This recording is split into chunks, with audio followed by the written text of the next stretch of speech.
A igreja que queremos ser. A igreja que queremos ser. Disse que somos criativos. O homem é muito criativo.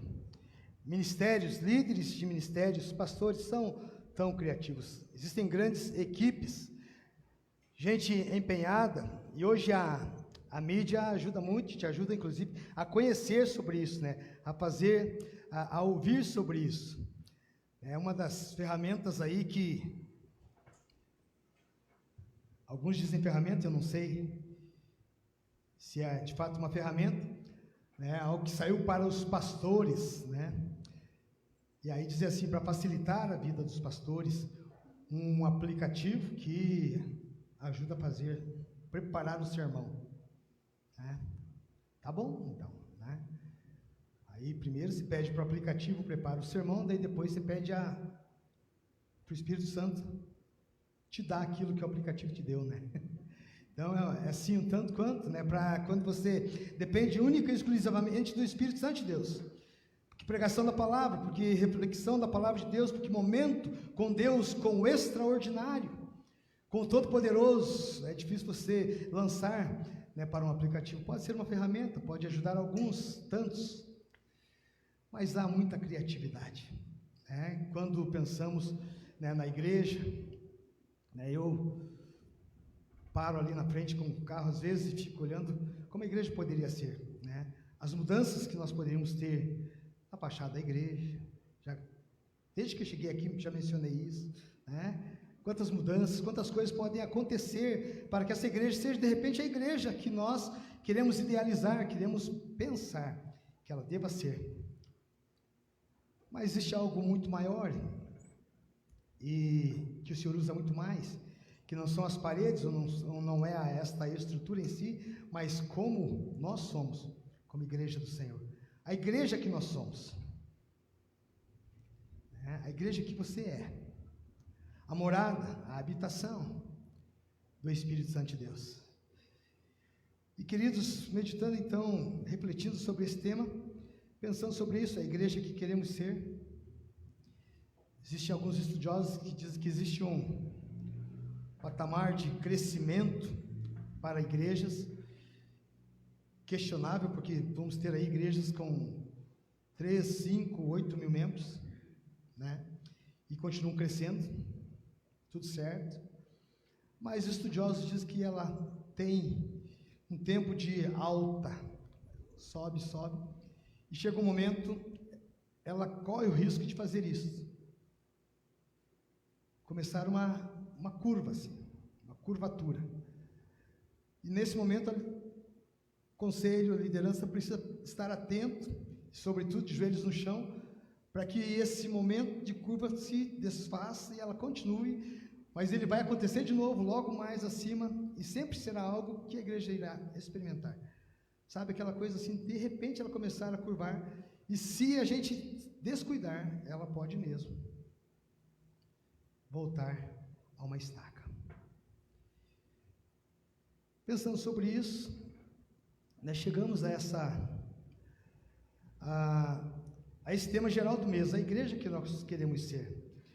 Porque fico pensando que esse ideal de crescimento, tá, de onde uma instituição, vamos dizer assim, pode chegar, e como ela luta para não fazer a curva aí descer, precisa ser também algo que seja muito nosso, como crentes.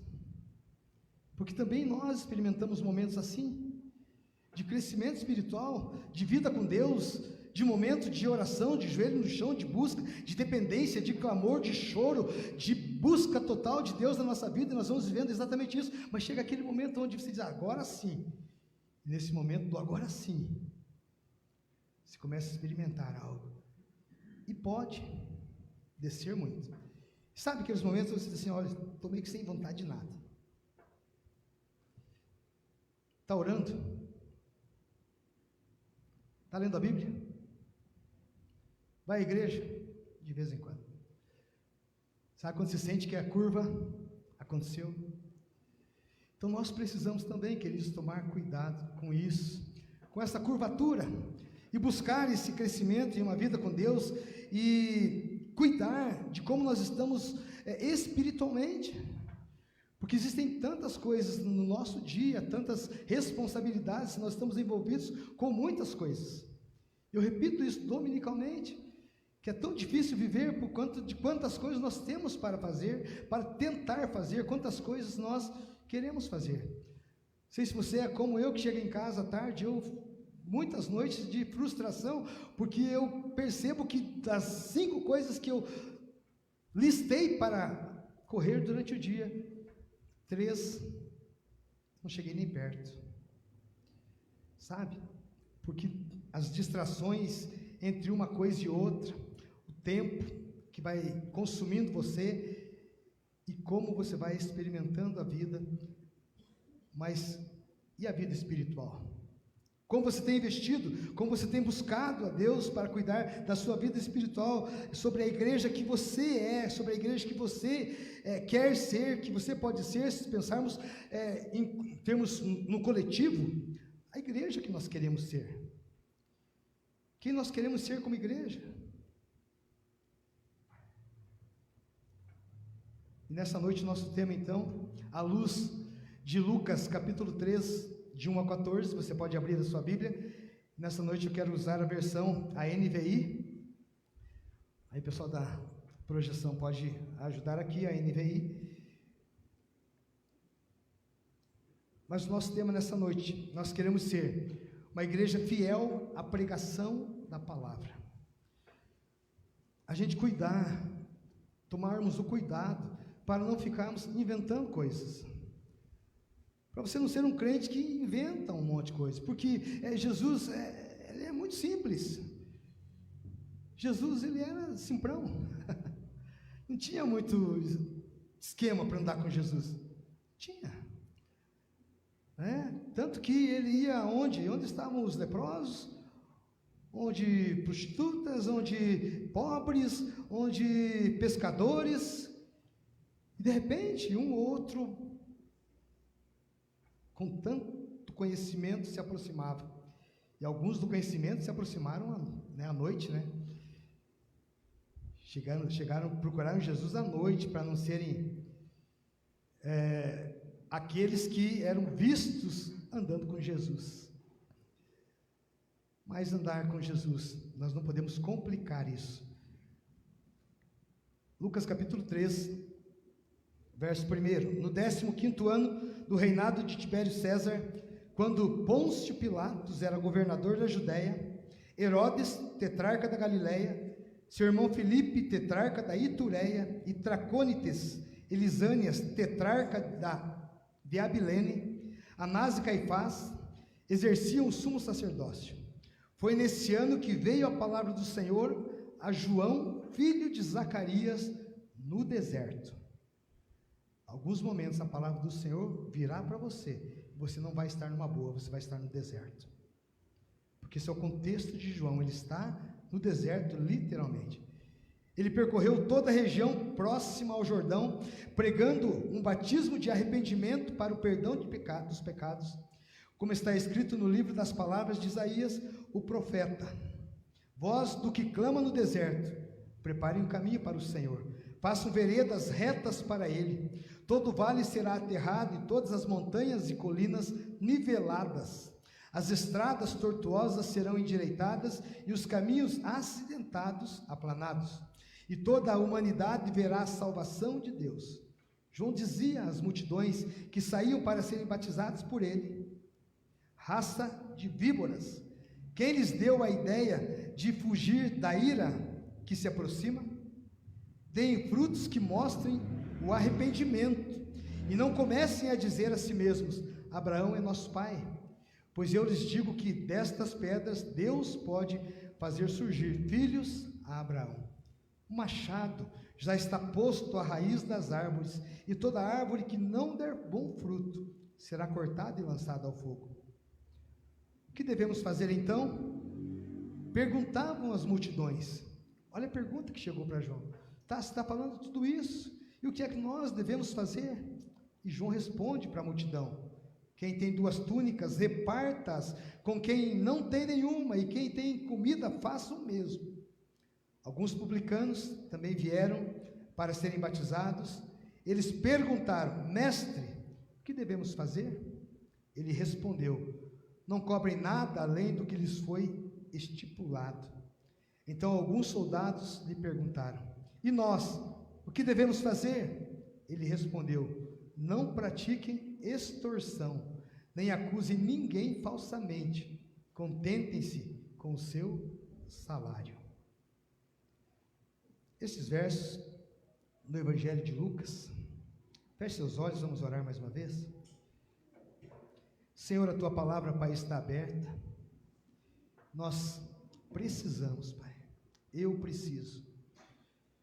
Que seja o Espírito Santo do Senhor a trazer a tua vontade, a revelar o teu desejo, o teu querer para o coração, para a vida de cada um de nós aqui, como discípulos do Senhor. Porque o que nós queremos é fazer a tua vontade, Pai, viver para a tua glória. Não queremos andar segundo o nosso desejo, segundo a nossa vontade, Pai, mas conforme que o Senhor quer. Então traga clareza, abra os nossos olhos, Pai, queremos contemplar tua palavra, ver o que o Senhor quer e o que o Senhor tem a cada um de nós. Age, Pai, vem Espírito Santo, vem, Senhor, desça, visite-nos nesta noite com a tua vontade, Pai, que é boa, que é perfeita. Nós vamos nos agradar, sim, ela agrada, em nome de Jesus, amém.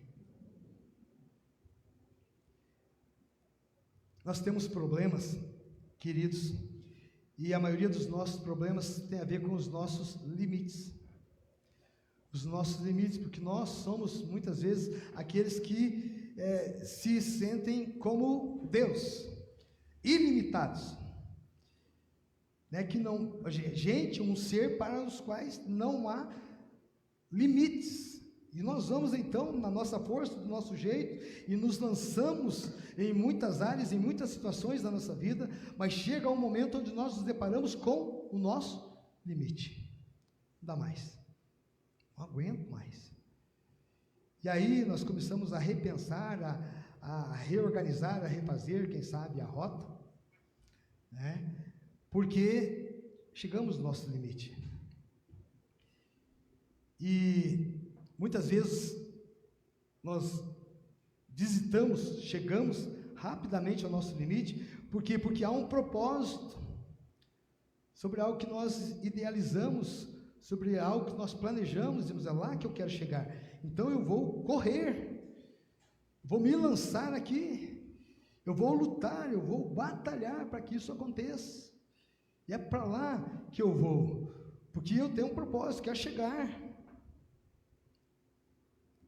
Mas, queridos, a pergunta que eu quero fazer não é sobre nosso planejamento, sobre o seu planejamento para a sua vida e onde você quer chegar. Mas a pergunta que eu quero fazer a você é sobre qual o propósito final de Deus para a sua vida, para a nossa vida. O que é que Deus de fato deseja de nós? O que é?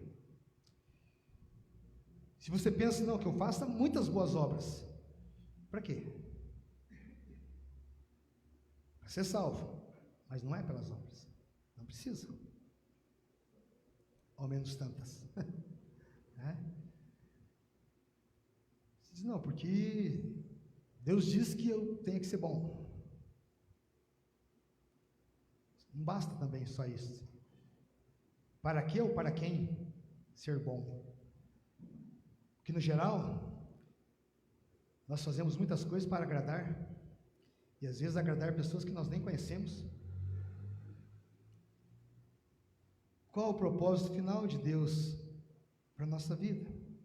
O desejo de Deus é nos conformar à imagem de Jesus Cristo, é nos levar, né, ao fim, à perfeição, que alcançaremos na glória. É preciso chegar na glória para alcançar a perfeição.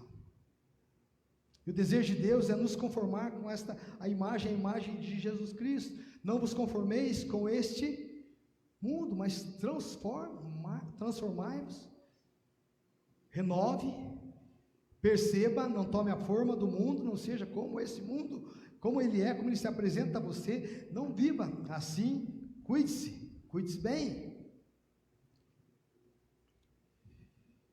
Algumas conversas, né, com alguns irmãos, né, nós conversamos sobre algumas coisas difíceis, intrigantes, da nossa vida com Deus.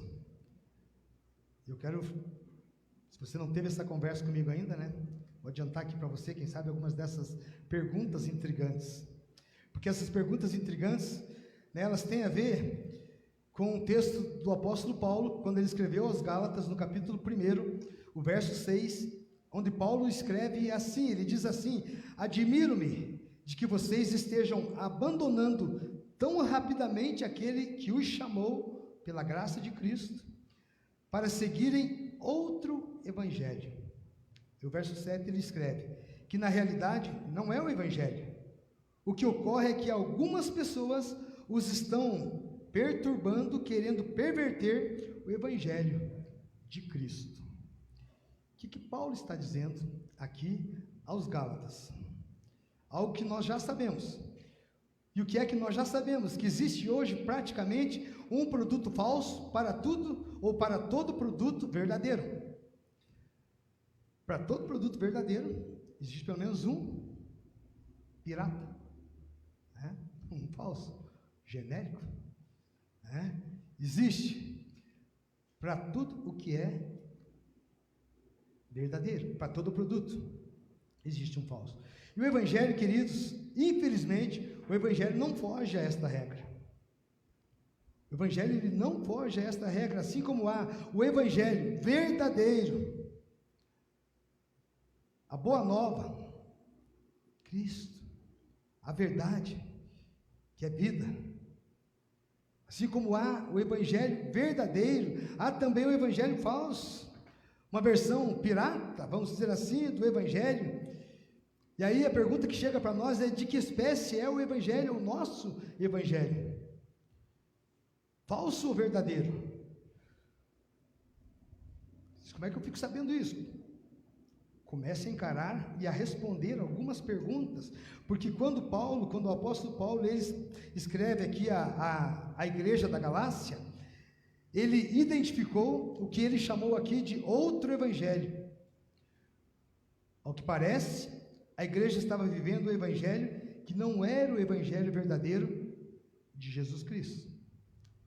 Isso que Paulo está tratando com a igreja da Galácia. Hoje em dia, isso acontece. Há muito disso. Muito disso. Que evangelho? Falso ou verdadeiro? Como é que eu faço isso? Como é que eu testo isso? Eu digo para você, não teste o que está acontecendo lá fora, mas teste o seu evangelho primeiro. Teste aquilo que você tem como evangelho. Então vamos lá, algumas perguntas aqui, testando nosso evangelho, testando o seu evangelho. Então essas perguntas aqui, primeiro, quanto ao relacionamento com Deus. Quer testar o seu evangelho? Responda perguntas como esta, sobre o seu relacionamento com Deus. Você crê realmente na existência de Deus? Deus é para você uma realidade distante, ou você tem um relacionamento pessoal com Ele? Você tem experimentado Deus na sua vida? Jesus Cristo é para você o Salvador da humanidade? Salvador pessoal da sua vida? Teste o seu evangelho, respondendo essas perguntas. Eu creio sim, realmente Deus existe. Mas nas muitas discussões que existem por aí afora, que hoje estão muito mais perto de nós, né, do que já estiveram em outros momentos, porque antes a gente nem tomava assim conhecimento das discussões sobre a existência de Deus, né? Agora não. Agora a Isa já chega lá com um desenho, às vezes que ela pintou, ganhou de alguém e tem a ver Deus existe ou não. crianças, pré-adolescentes, adolescentes, jovens, adultos, gente que nasceu na igreja, pensando e perguntando: será que Deus existe mesmo? Será que Ele existe? Teste o seu evangelho, responda essas perguntas, responda perguntas também sobre a sua vida devocional, para testar o seu evangelho. Sobre a sua vida devocional, você lê diariamente a palavra de Deus? Quero testar o meu evangelho. Eu tenho um evangelho na vida, mas eu não leio a Bíblia. Teste o seu evangelho. Você tem diariamente um momento de oração? Você busca comunhão com os irmãos? Existe adoração a Deus no seu viver diário? Ou o seu viver diário adorando a Deus dura das 7 da noite às 9:30 da noite no domingo, e daí, da agora em diante, pastor, só Jesus, não tenho tempo para mais nada, e imprime uma velocidade na vida. Teste o seu evangelho, teste o seu evangelho quanto ao seu envolvimento na igreja. Na igreja, a igreja, o que é a igreja? Aquele barracão onde vai um monte de gente, gente boa, gente ruim, gente de todo jeito, é isso mesmo. Mas a Bíblia diz assim que Jesus amou a igreja e se entregou por ela, e que o marido deve amar a igreja como deve amar a esposa, como Cristo amou a igreja. Então a igreja não era um negócio para você não pensar, tem que pensar. Quer testar o evangelho? Pensa aí quanto ao seu envolvimento na igreja. Você tem sido assíduo aos trabalhos regulares, atividades desenvolvidas na sua igreja? Está envolvido com os ministérios da igreja? Você tem dado o máximo para ser uma bênção na sua comunidade? Tem sido fiel na contribuição? Teste o seu evangelho. Tem mais perguntas sobre o evangelismo? Posso testar o evangelho, o meu evangelho, pensando se eu tenho o hábito de testemunhar de Jesus para outras pessoas? Não, eu tenho o evangelho, mas eu nunca disse para ninguém, nem vá com Deus. Teste o seu evangelho. Teste o seu evangelho pensando se você está preocupado com aquelas pessoas de perto de você que estão indo para o inferno. Que às vezes eu já disse: olha, eu não falo mais nada, quer ir para o inferno, vá, né? Às vezes a gente quase dorme junto, um no quarto, outro no outro, às vezes é a mesma casa, mas eu digo: não estou mais nem aí. Teste o seu evangelho. Que evangelho é esse nosso? Há um desejo de ganhar os seus amigos, seus colegas, a sua família para Cristo? Isso nos ajuda a testar o nosso evangelho. Outras perguntas que eu coloquei aqui, umas conversas aqui na igreja. Quanto ao relacionamento familiar, dá para testar o evangelho também. Você tem sido no lar o que você tem sido na igreja? Dá para testar. Que evangelho é esse que nós temos? Respondendo essa pergunta. Há culto doméstico regular na sua casa? Há harmonia entre o casal e os filhos? Testes para o nosso evangelho. Umas perguntas fáceis, boas de responder, mas algumas nem tanto, não é, queridos? E eu te digo isso porque eu nunca te pedi para saltar de algum prédio aí, né? Porque eu não fiz esse teste. Mas o dia que eu fizer, eu vou pedir para você fazer, né? Mas eu me debato também com essas perguntas, pensando no meu evangelho. Porque eu sofro, porque eu erro, porque eu sou falho. E eu preciso, assim como você, cuidar para viver o evangelho verdadeiro de Jesus Cristo. Mas não é fácil. Mas nós queremos ser uma igreja, a igreja que nós queremos ser é a igreja que vive a pregação da palavra, e certa de que a palavra verdadeira, que é o Evangelho. Nós precisamos optar pelo Evangelho, e escolher o Evangelho é uma decisão difícil. É fácil você escolher uma igreja para você ir, é fácil você escolher os amigos que você quer ter naquele lugar, é fácil você envolver-se naquele lugar quando a gente chega e de repente está tudo pronto, né? Aqui não é assim, né? Aqui a gente sabe que nós temos tanto por fazer, né? Porque nós queremos ganhar Imbituba para Jesus? Não, porque nós queremos ganhar o mundo para Jesus. É por isso que com o que Deus tem nos dado, nós temos nos esforçado para ajudar gente para fora do Brasil. Porque nós queremos ganhar o mundo para Jesus, pela sua oração, pelo seu esforço, pelo seu Evangelho, pelo que você conhece de Jesus. Nós queremos fazer isso, queremos viver assim, mas não é uma decisão tão simples, tão fácil. Optar pelo Evangelho é optar pela renúncia. Tem que renunciar a algumas coisas, tem que deixar um estilo de vida. Que estilo de vida eu preciso deixar? Aquele que não agrada a Deus. Eu preciso deixar esse estilo de vida, tomando uma decisão pelo Evangelho verdadeiro. Eu tenho que optar por fazer diferença. Eu tenho que optar por Jesus.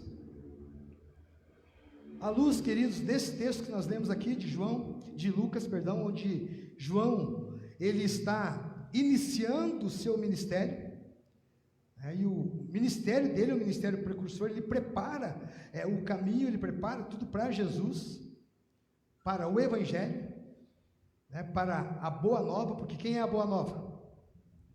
Jesus. Ele é o Evangelho. O Evangelho é boa nova, boa notícia, e ele prepara tudo. Então a palavra de João é uma palavra pancada, como diz a galera aí, é punk, é pancada, é pesada, a palavra de João, porque ele chama o povo a viver uma vida espiritual verdadeira, uma vida espiritual onde o povo entenda que é preciso fazer diferença. Ele diz assim, eu não sou de nada. João diz, eu não sou de nada, porque as pessoas querem confundir ele ou achar que ele é o Cristo. Ele diz, não, mas eu não sou nada. O que vem depois de mim, esse que eu estou preparando o caminho, esse sim. Esse, se cuide com ele. Esse sim. Jesus, esse que vem depois de mim. João está vivendo um contexto, queridos, ali, um momento dele, é um momento onde existe muito aparato religioso e pouco compromisso com Deus. E hoje em muitos lugares é exatamente isso, muito aparato, muita coisa, muita coisinha, para você ser um crente, um bom crente, ou quem sabe para você colocar uma caricatura de crente. O crente que às vezes nós não somos, mas está tudo ali, tudo montado, tudo organizado para sermos aquilo que muitas vezes nós não somos. E é isso que João está vivendo, é o contexto dele, muito aparato religioso e pouco compromisso com Deus. E João entende que para viver assim, a boa nova, para ser crente verdadeiro, diferente, tem algumas exigências. Que exigência é? Aprender a obedecer não só a lei dos homens, mas também as leis de Deus. E que as leis de Deus têm exigências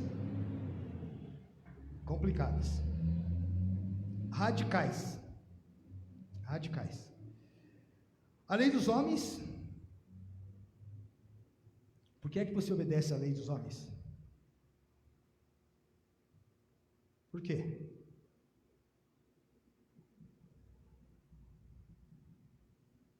Não obedeça para ver, né, Júnior? Sai daqui e atravessa seu carro no meio da rua ali. A lei diz para você fazer isso, que pode fazer, que está tudo certo. Insista em deixar o seu carro ali. Fala assim, você só me tira daqui a bala, para ver se você permanece ali. A lei chega, a lei organiza, a lei quer organizar. E para tentar viver essa organização, no piloto automático, nós vamos obedecendo a lei dos homens. E algumas coisas vão dando certo, algumas coisas de fato funcionam, algumas. Mas e a lei, ou as leis de Deus? quando você não obedece à lei de Deus, quando você vai lá no 5º mandamento e não honra seu pai e a sua mãe, Deus manda fogo do céu sobre a sua cabeça. Deus manda uma fatura dizendo, você está devendo isso porque você desobedeceu. Deus manda oficial de justiça bater na sua porta, alguém te cobrar. Não. Então nós não damos conta, nós não pensamos, não paramos para pensar nas exigências, de como elas são radicais aí, se nós queremos viver o Evangelho e andar com Deus. Então, queridos, nós queremos ser uma igreja fiel à pregação da palavra, nós queremos entender o que a palavra está nos comunicando, e se ela nos comunica de um jeito complicado ou não, nós vamos estudar mais para entender mais e melhor, mas se ela nos comunica de um jeito simples, vamos viver a simplicidade da palavra. Viver, porque queremos ser uma igreja fiel à pregação da palavra, pregar a palavra como ela se apresenta, sem complicações, para a vida das pessoas, para que as pessoas aprendam e queiram andar com Jesus, vivendo os desafios que Ele tem para uma vida nova. Queremos ser uma igreja fiel à pregação da palavra, porque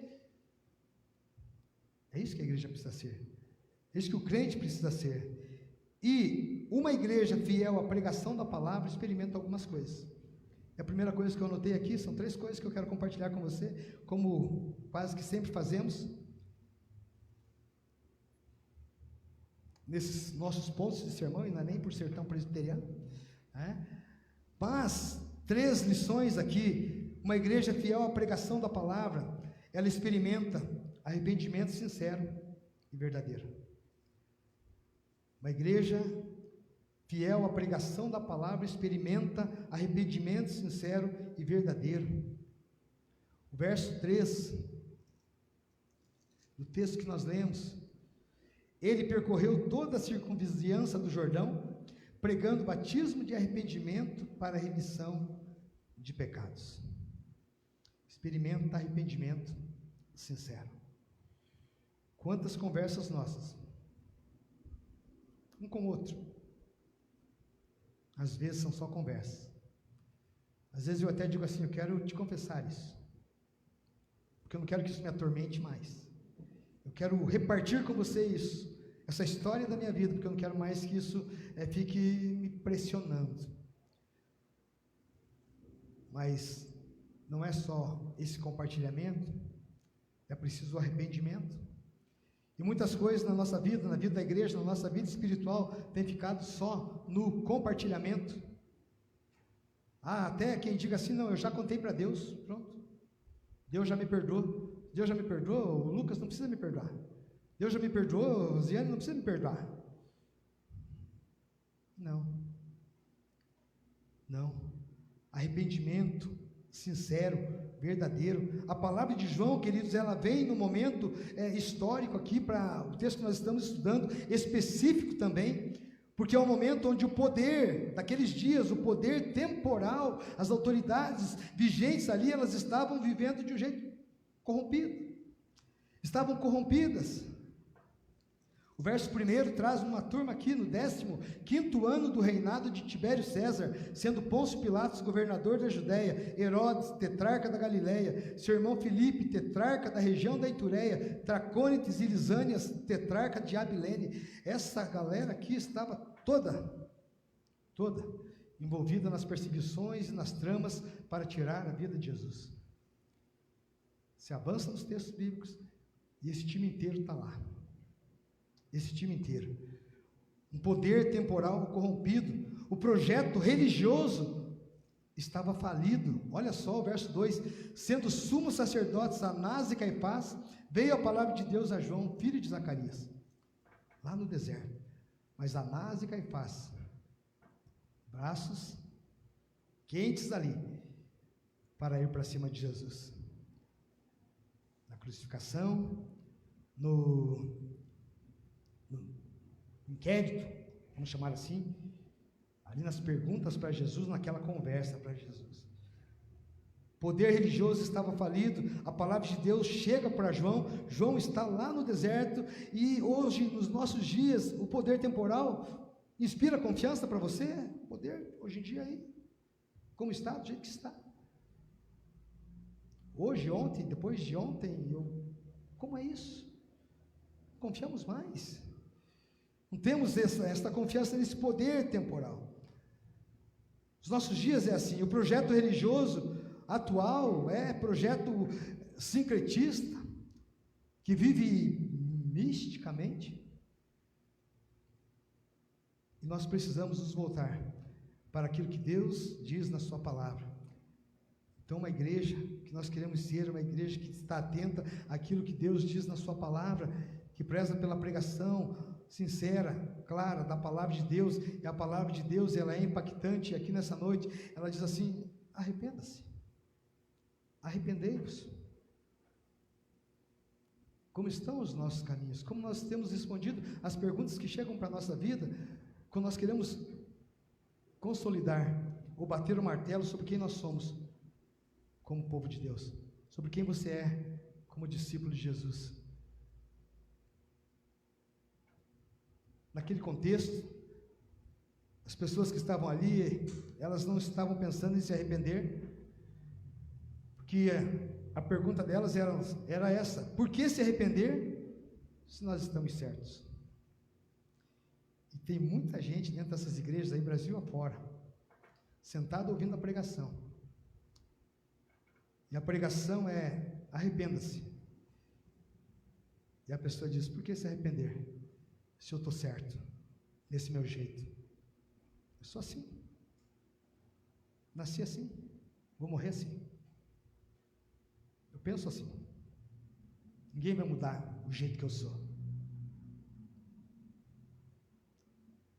Brasil afora, igrejas cheias de gente com o coração endurecido, não consegue se render, voltar, dar um passo atrás, dizer: eu entendo que eu preciso voltar para Jesus, para Ele, porque em algum momento eu comecei a ouvir outras vozes, outros ruídos, eu estava desatento, e eu deixei de segui-lo, de viver o Evangelho, de andar com Ele, e eu estou agora vivendo do meu jeito. Eu quero arrependimento. O primeiro passo, queridos, para o arrependimento é o reconhecimento da condição de pecado, é o reconhecimento de que nós erramos, de que nós falhamos. Então é preciso analisar a vida, cuidar, prestar atenção sobre isso, sobre certo ou errado. Mas o certo e errado precisa me dizer isso, é a palavra de Deus, se é que eu entendo que isso é a palavra de Deus, se é que eu não sou aquele que vive pensando que ela se torna a palavra de Deus. Porque a Bíblia ela se torna, ou ela contém a palavra de Deus para você? O que é? No catecismo, lá na classe, a gente aprende que é. E para nós, ela é inerrante, ela é palavra infalível. Se amanhã sobrar só uma palavra aqui, ela continua sendo inerrante, infalível.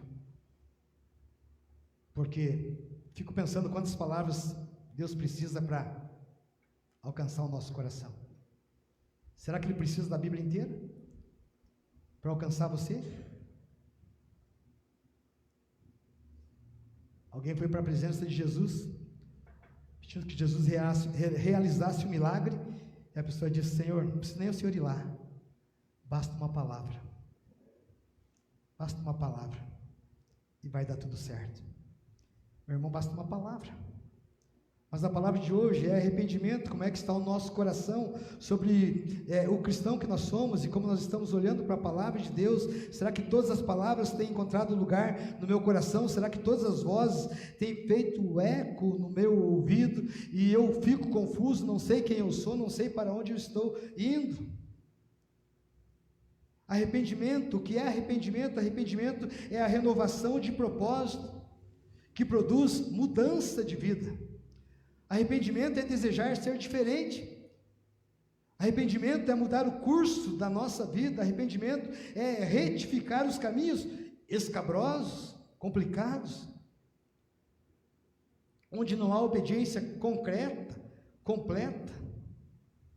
Não houve arrependimento. O final é a obediência. O evangelho atual, pense sobre isso, o evangelho dos nossos dias, ele só oferece Só oferece. Não exige nada.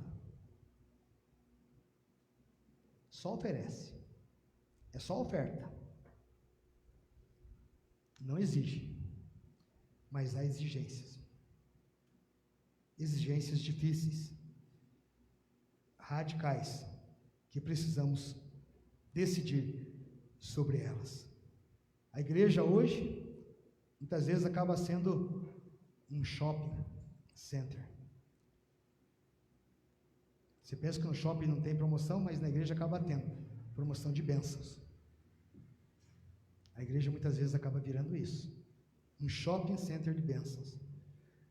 Não há bênção sem missão, não há bênção sem evangelho, não há bênção sem compromisso. O evangelho, queridos, não é uma mera oferta de benefícios para a nossa vida, mas exige, e é exigência de uma atitude renovada, de uma vida nova na presença do Senhor. Nós vivemos para preparar, queridos, santos para estarem com Jesus. Se João Batista viveu para preparar o caminho para Jesus, nós vivemos, você, nós vivemos aqui para preparar santos para Jesus, para preparar gente que vai se encontrar com Ele. Você não consegue pensar que você, meu irmão, minha irmã, não consigo pensar nesse abraço. Não consigo pensar nesse abraço de Jesus, entendendo que tinha uma missão e ele está satisfeito. E o que eu quero que ele esteja satisfeito, porque eu quero que naquele dia onde ele vai dizer direita e esquerda, uns para a direita, outros para a esquerda, eu quero ouvir ele dizer: vinde benditos de meu Pai. Não quero ouvir ele dizer: apartai-vos malditos para o fogo eterno. Não quero ouvir Jesus dizer isso. Mas eu preciso viver o evangelho verdadeiro, e para viver o evangelho verdadeiro, cuidado com o que entra aqui no seu ouvido. Olha a palavra de Deus, veja que o Senhor conversa com você, medite na palavra do Senhor, ela penetra o nosso coração, ela divide a gente ao meio, se for o caso. Ela é poderosa, é a palavra viva. Nós queremos ser essa igreja fiel à pregação da palavra, uma igreja fiel à pregação da palavra. Primeira coisa, experimenta arrependimento sincero e verdadeiro. Segunda coisa, é uma igreja que vai além de mera atitude religiosa. A segunda coisa é que essa igreja que é fiel à pregação da palavra, ela vai além, ultrapassa meras atitudes religiosas. Verso 8 e o verso 9 diz assim, verso 8: produzi, pois, frutos dignos de arrependimento, e não comeceis a dizer entre vós mesmos: temos por pai Abraão, porque eu vos afirmo que destas pedras Deus pode suscitar filhos a Abraão. E também já está posto o machado à raiz das árvores. Preste atenção nisso. Toda árvore que não produz bom fruto é cortada e lançada no fogo. E aí não precisa você dizer: essa palavra de maldição não tem lugar na minha vida. É a palavra de Deus. O machado está lá. Está posto a raiz das árvores. Que árvore nós somos? Se não dá fruto, é cortado. Ah, mas eu tenho que ir para a África para dar frutos? Não. Tem que ir para a China? Se Deus te chamar, vá. Mas tem muita coisa aqui no Jardim Tangará.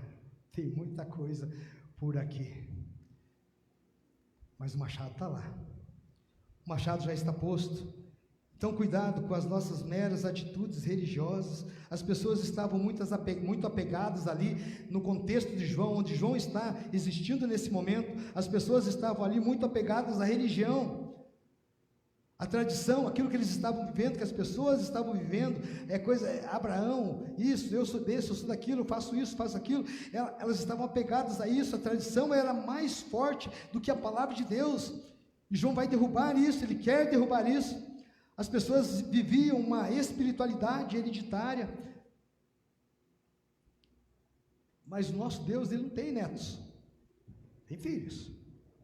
Netos não, filhos. As pessoas se julgavam abençoadas, se julgavam melhores, se sentiam mais merecedoras de que algumas outras pessoas. Mas o que é que Deus queria dessas pessoas? João diz para elas: um transplante de coração. Tinha que arrancar o coração, trocar o coração. Que o machado posto na raiz. Quando algumas notícias chegam para a sua vida, se você não se cuidar, se você não fizer assim, assim, assim, morte para você. A gente corre fazer. E aqui para essas pessoas, o que vai resolver é um transplante de coração aqui para elas. Hoje em dia essa filosofia ela reina ainda. As pessoas produzem caricaturas de crentes, as pessoas se relacionam com o Deus, letra minúscula, das interpretações modernas. Tem muita interpretação moderna. Existem fórmulas mágicas para se conseguir bênçãos. Existe um jeito de barganhar, de negociar com o Senhor. Muitos jeitos. Lembram lá em Atos, quando Simão, o mágico, queria comprar o Espírito, porque ele viu os discípulos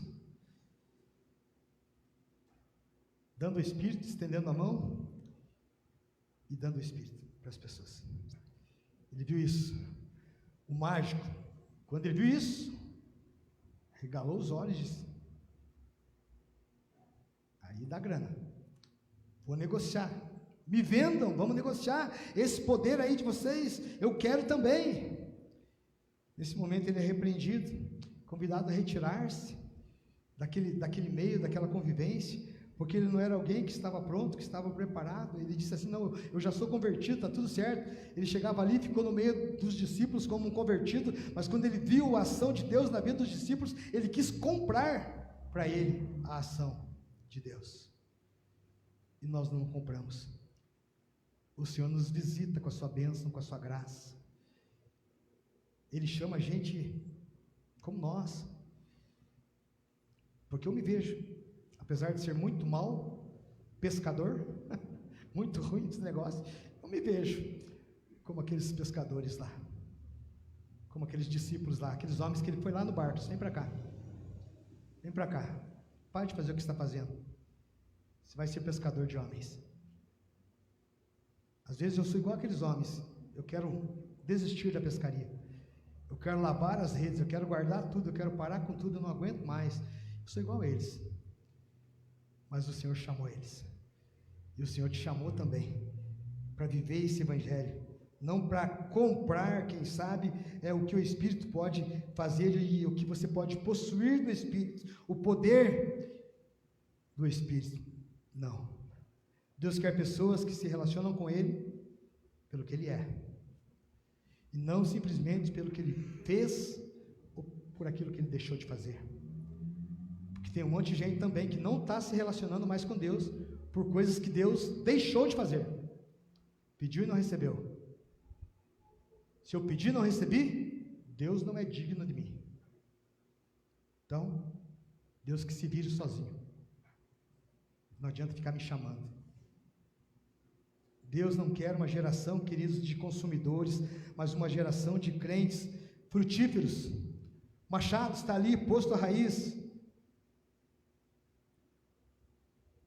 Não significa que você vai perder a sua salvação, mas que você vai perder a oportunidade de cumprir a sua missão. E cumprir a missão que Deus nos deu é maravilhoso. Você não se sente feliz de cumprir a sua missão como pai, de cumprir a sua missão como mãe? Não se sente realizado com isso? Quando você para, reflete e medita e diz: nossa, deu certo. Obrigado, Deus, porque deu tudo certo. Eu consegui ser a mãe que eu queria ser, eu consegui ser o pai que eu queria ser, eu consegui ser o marido, a esposa que eu queria ser. Você não fica feliz? Fica. Porque você entende que está cumprindo a sua missão. Por que a gente não pensa assim na missão de Jesus para nós? A gente não pensa assim.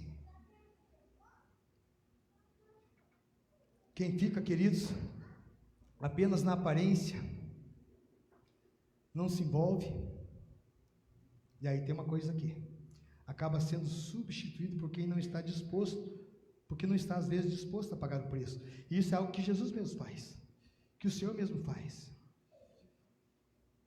Ele faz. Então precisamos ser essa igreja que vai além de atitude religiosa, né? Que atitude? Não, estou no meio do povo. E hoje a gente escuta muito o quê? O tamo junto, né? Tamo junto é show, eu gosto desse tamo junto. Gosto de ouvir isso, né? Às vezes, conversa ali, conselho, tamo junto. Anderson lá, a gente bate papo, tamo junto. Tamo junto. Mas a igreja precisa ir além desse tamo junto. Se lançar, mergulhar. É o eis-me aqui, envia a mim. Não é o eis-me aqui, envie o Kaique. Eis-me aqui, envie outro. Não. Envia a mim, Senhor. Eu estou aqui. Para terminar, queridos, então a primeira lição que nós temos aqui é que a igreja que nós queremos ser é uma igreja que experimenta o arrependimento sincero e verdadeiro. Em segundo lugar, é uma igreja que vai além de mera atitude religiosa. Em terceiro e último lugar, é uma igreja que vive direcionada pela palavra de Deus. Detalhe, em todos os níveis da vida.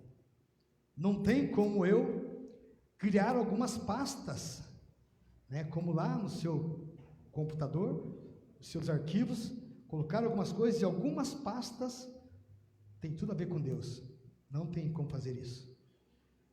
É uma igreja que vive direcionada pela palavra de Deus, uma igreja fiel à pregação da palavra, e é essa igreja que nós queremos ser, uma igreja que vive direcionada pela palavra de Deus.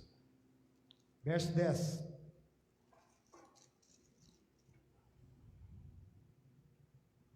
Do texto que nós lemos. Então as multidões o interrogavam, dizendo: o que é que nós vamos fazer? E a resposta foi: quem tiver 2 túnicas, reparta com quem não tem. E quem tiver comida, faça o mesmo. Conhece alguém precisando de alguma coisa? Tem algum necessitado perto de você? Tem algum necessitado na igreja?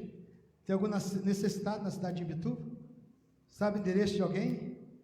Foram também alguns publicanos para serem batizados e perguntaram: mestre, o que nós vamos fazer? E ele responde: não cobreis mais do que o estipulado. Ele vai na ferida. Vocês são um tipo de gente que estão cobrando mais do que é para cobrar. Aí João diz assim: não cobre mais do que é para cobrar. Mas eles foram aonde? O que o texto diz? Que eles foram para quê? Foram também alguns publicanos para serem batizados. Foram para ser batizados, sem querer mudar de vida. Foram para ser batizados com algumas coisas encobertas. Não adianta a palavra de Deus, nada fica encoberto. E João diz para eles: não cobre mais do que vocês devem cobrar. E tinha alguns soldados ali, os soldados perguntaram assim: nós, olha só, ele estava pregando, alcançou um montão de gente, né? Alcançou uma turma ali, aí tinha os soldados ali que foram tocados pela pregação, pela palavra dele, e aí disseram assim: nós, o que é que nós vamos fazer? E ele disse assim: não maltrate as pessoas. Será que isso acontece hoje? Não maltrate as pessoas. Será que os soldados, hoje no nosso país, diante de João com essa pergunta, nós, será que mudaria um pouco essa resposta de João? Não maltrate as pessoas, porque isso acontece em determinadas situações. Não vamos generalizar, mas abre-se o leque, isso acontece. Não deis denúncia falsa. Olha como a Bíblia é atual. Olha como a Bíblia é mais atual ainda agora. Contentai-vos com o vosso salário.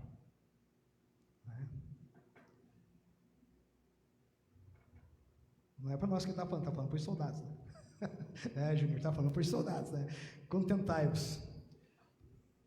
as muitas reclamações sobre o que eu tenho, sobre o que eu mereço. Mas uma igreja que vive, queridos, direcionada pela palavra, vive direcionada em todos os níveis da vida. Essa palavra pesada aqui de João, ela não gerou revolta, ela gerou questionamento. Que legal isso, porque poderia a palavra de João gerar uma perseguição, né? A galera querer matar ele, apedrejar ele. Diz, não, cara, vamos matar esse cara. Mataram depois, né? Alguém pediu a cabeça dele, mas aqui não, não maltratam ele, porque essa palavra pesada, dura dele não trouxe uma revolta. As pessoas não ficaram revoltadas, não ficaram contra ele, as pessoas ficaram se questionando e desejando mudanças na vida. Existem pregações que os pastores não podem fazer.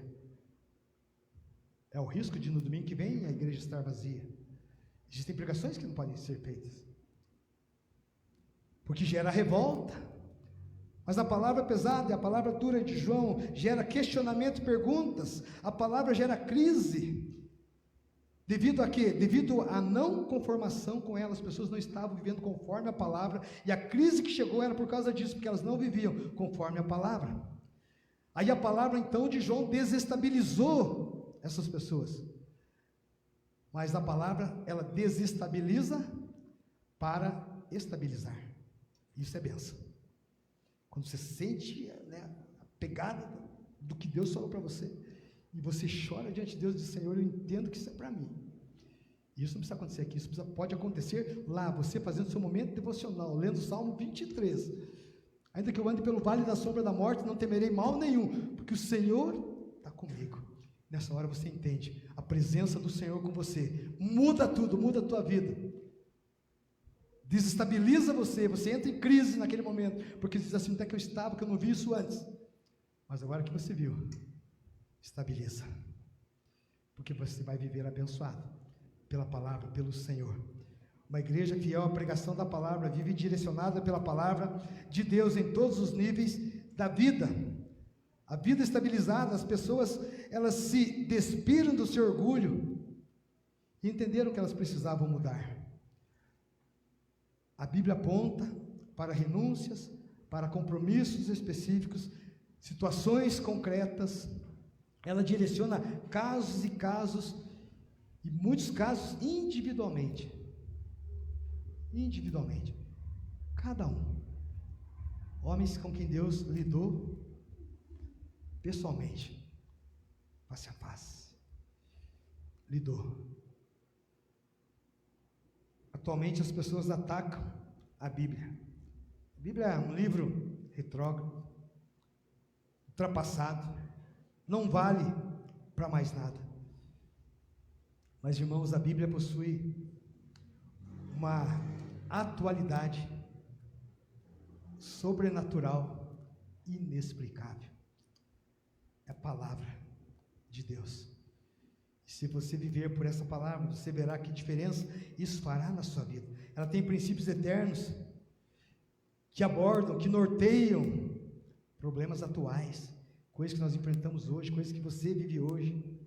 As multidões ali, os publicanos, os soldados, perguntavam o que é que nós havemos de fazer, e ninguém ali sai sem resposta. E na presença de Deus, na palavra de Deus, é assim que acontece. Ninguém sai sem resposta. Aquilo que você veio buscar nessa noite, aquilo que você desejou encontrar, aquilo que você pediu que o Senhor entregasse a você nessa noite, Ele o faz por sua palavra, porque Ele se revela assim, por sua palavra. Quando a palavra de Deus, queridos, ela é referência, nós passamos a ter um estilo de vida diferente. À medida que encaramos estas exigências difíceis, pesadas, radicais, nós nos movemos na direção do propósito máximo de Deus para a vida de cada um de nós. Que propósito é esse?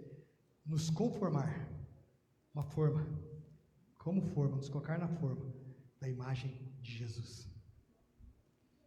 Nós avançamos para a perfeição que teremos na glória. Arrependei-vos.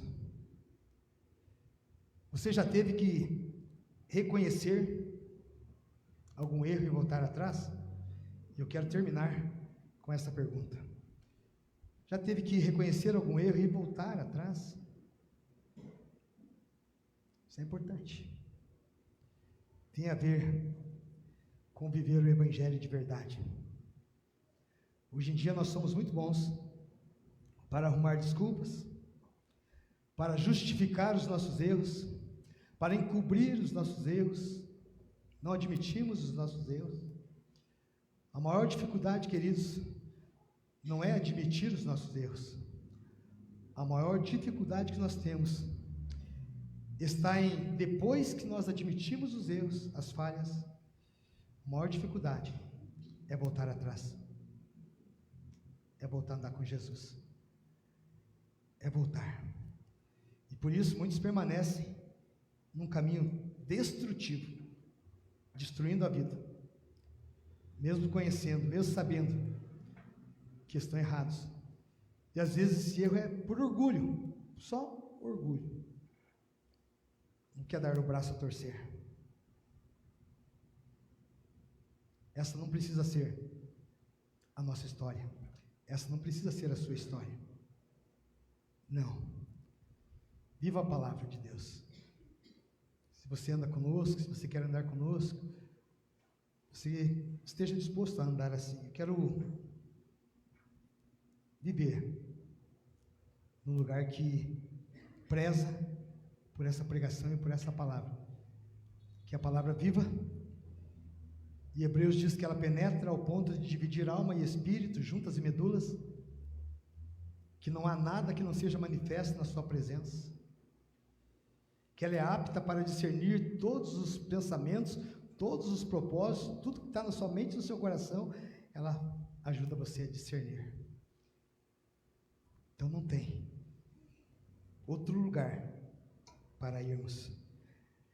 Se percebermos que nós estamos em caminhos errados, num caminho destrutivo, longe da vontade de Deus, não avance. Pare. Não avance. Porque pode ser como criar cobra perigosa dentro de casa. Uma hora ou outra, uma tragédia acontece. E aí não tem jeito. Não tem jeito. Não precisa ser trágico. Pode ser bênção. Não tenha vergonha. Tem que mudar? Mude. Tenha vergonha. Vergonha é errar e permanecer no erro depois de você perceber que estava errado. Quando tudo estava muito claro pela palavra. Queremos ser uma igreja fiel à pregação da palavra de Deus. Então, viva pura e simplesmente a palavra de Deus. E você verá que bênção isso será para a sua vida.